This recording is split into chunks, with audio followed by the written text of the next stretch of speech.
Are you looking to boost your internet capabilities throughout your house? The Zyxel pass-through Ethernet adapter is a great addition for any home console or PC looking to get any extra internet speeds. Affiliate link below.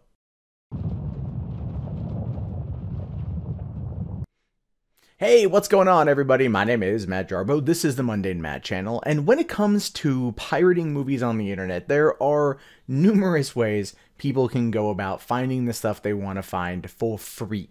All right, because a lot of people out there, they like to try before they buy. They want a taste of what to expect, and you'd be amazed at how often piracy of games, movies, whatever, actually elevates sales. And it's something that a lot of studios and executives and producers and anyone at the MPAA will never want to tell you. And I'm not sitting there trying to condone piracy. I'm simply saying that it is very much part of a larger situation involving movies and consumption and everything else. But anyway, when it comes down to it, it's still illegal, right? Unless you physically own a copy of something and you're making a legal backup. It's illegal to share this kind of stuff. And that's where a lot of the problems come from. If you go to torrents, oftentimes, studios won't bust you for downloading a movie. They might send a warning your way. They might send something your way, be like, hey, stop it, knock it off.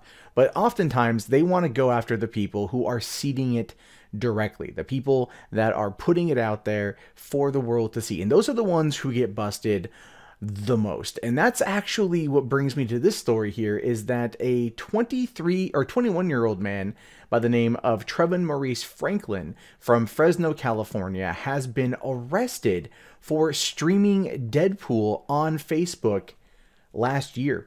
So if you remember correctly, Deadpool came out February 12th, 2016, and it's just like the best movie last year. The movie is so fucking good.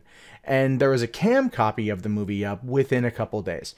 In fact, the pirated copy that Trevin was posting online, he had up on Facebook by February 20th. So 8 days after the film's release, he had this copy of the movie online. And I'm not going to lie, that particular cam copy wasn't bad.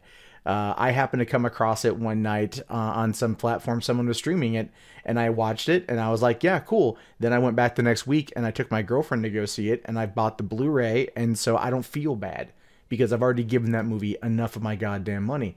And I would do it again, and I'm going to do it again next year when Deadpool 2 comes out, because it's going to be fucking great. But anyway, so Trevin got busted here.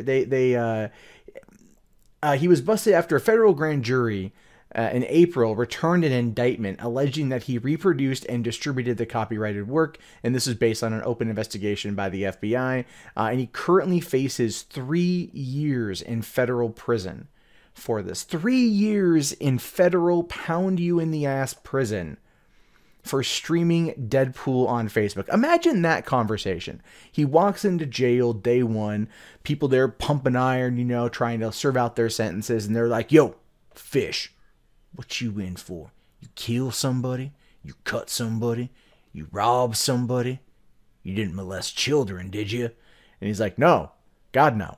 No, I streamed Deadpool on Facebook, and like, a lot of people saw it. In fact, it says here that more than 5 million people actually watched it. And that's why they got him. 5 million people viewed this particular file. But again, you have to look at how Facebook calculates a view.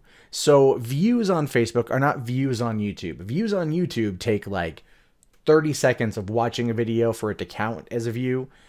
Views on Facebook are 3 seconds, right? So if you're scrolling through your feed and Deadpool pops up and you watch that for 3 seconds, that's considered a view. It's one of the ways that Facebook hyperinflates the view count as a way to combat and become basically a true competitor to YouTube. That's one of the big reasons there. They do that so then people can sit there and go, man, this got 28 million views.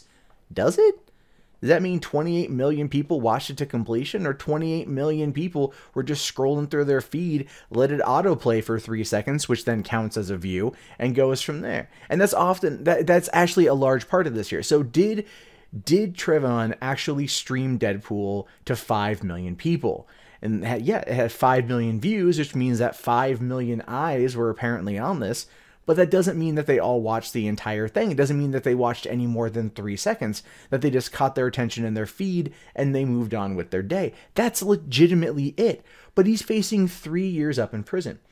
And the thing is, though, this is a situation where the courts are probably going to throw the book at this guy, because that's what the studios want. The studios want you to stop pirating. The studios want you to go to the movies and see these things. And again, that's their business, and I totally understand that.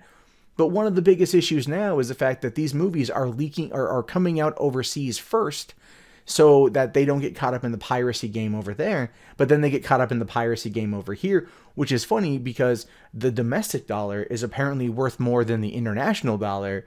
And yet we're getting movies in some cases over a week late, and then high quality rips come out from overseas. So it's very much kind of a weird thing. You figure day and date release across the board would just be the right call, but no, they won't do that at all.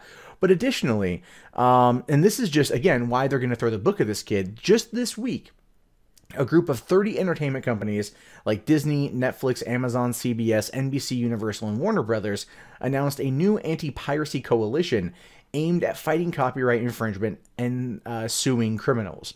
So yeah, they want to make it so you're going to start seeing probably a lot of the seeders, a lot of the people that upload this content getting seriously hammered. It's one of the reasons why a lot of the private sites have been saying private. There are numerous websites that share this stuff constantly amongst their users, but they are so private that a lot of times these companies don't, these organizations don't even know what they are, or they do know, but they don't have access. And you also get a weird situation on the other side of that, where you will find, by looking through the trackers on some of these torrents, you will see that they're being seeded from IP addresses that are on like Universal's lot or Paramount's lot or Sony's lot. Some of these companies are legitimately uploading copies of their own movies in order to track who downloads it. Now, I don't know if that is because they're trying to like honeypot people into this kind of shit, or if they're trying to like look at the data and the metrics of like who likes what, or they're using it as just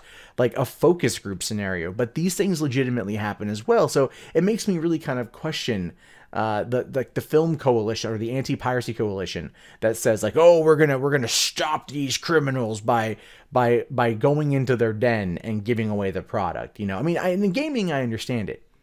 In gaming, I understand it, where, you'll have devs like Rocksteady uploading a copy of Batman Arkham Knight, or I think it was Arkham City, where there was a bug in the cape, and the cape wouldn't deploy and you couldn't glide. And it was a bug to track who downloaded the game to see who would be complaining about it, right? Like, that's kind of a cute thing, because it's like, oh, ha ha ha, we know what you're up to.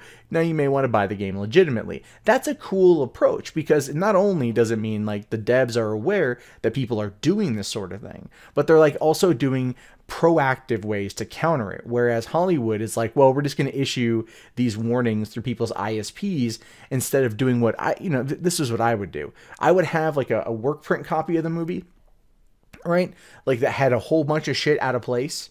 Oh, we got 45 minutes or whatever of weird cuts and this tree. Okay. Here's the best way to describe it. Star Wars Rogue One. Okay. What you saw in the trailer, ever notice how many of those scenes weren't even in the final cut of the film because they shot so much coverage, they had all this shit? So what if movie studios took an idea for a film and they put it out there in like this really jumbled way that made no sense, but they put it up there on the piracy forums for people to watch, and then many people to go, what the fuck is this? And then to release a statement saying, yes, for those of you who saw this on piracy, that's not what the film is. We did that to troll you. This is all the footage we're not using. It doesn't make any sense. You've been trolled. That might actually work to get it in front of more people who then might be more inclined to go see it in theaters.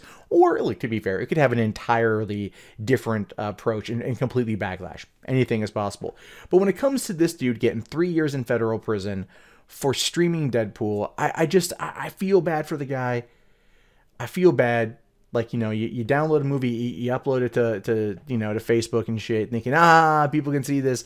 And a couple years later, or about a year and a half later, you're facing 3 years in pound me in the ass prison. So good luck on that one. To everyone else out there, this is a warning. Don't do that shit.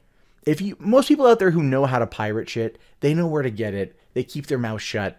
It's the people out there that are like, flaunting. Like the people out there that go around to like different, okay, there's people, this is a quick caveat. I know I'm going all over the place here, but there's people in Los Angeles, by the way, that will travel around on city buses and they will sell bootleg movies. And that's where they make their money. And they'll make about 50 grand a year selling off bootleg movies for like $1, $2 a pop, because they're selling it to people who ride public transportation, who might, in some cases, be low income, who might have $1 or $2 to spare for this kind of movie that won't go see it in the theater, and they reap the benefits. I mean, I've literally been on Hollywood Boulevard at the McDonald's there, and I was watching the security guard. This is like right up the street from the Chinese theater where they hold all of those movie releases and those movie premieres. And the guy was sitting there on his portable DVD player watching a Chris Rock movie that had just come out that was bootleg. This was a number of years ago. And the whole point I'm trying to get to here is that like piracy exists, and the only way to combat it is not to stranglehold it, but to understand how it spreads, why it spreads, and then find a way to make that benefit the studio. Also make better movies. That's another thing too. Anyway, what do you guys think about this? This video is way longer than I thought it was going to be. Let me know in the comments below. My name is, of course, Matt Jarbo. This is the Mundane Matt channel. If you guys haven't already, follow me on social media. I'm very active on Twitter. Get in on the discussion on Reddit. Links below in the video description. Support the channel, comment, subs, all that shit. I'll talk to you guys later. Have yourself a great day. Peace out.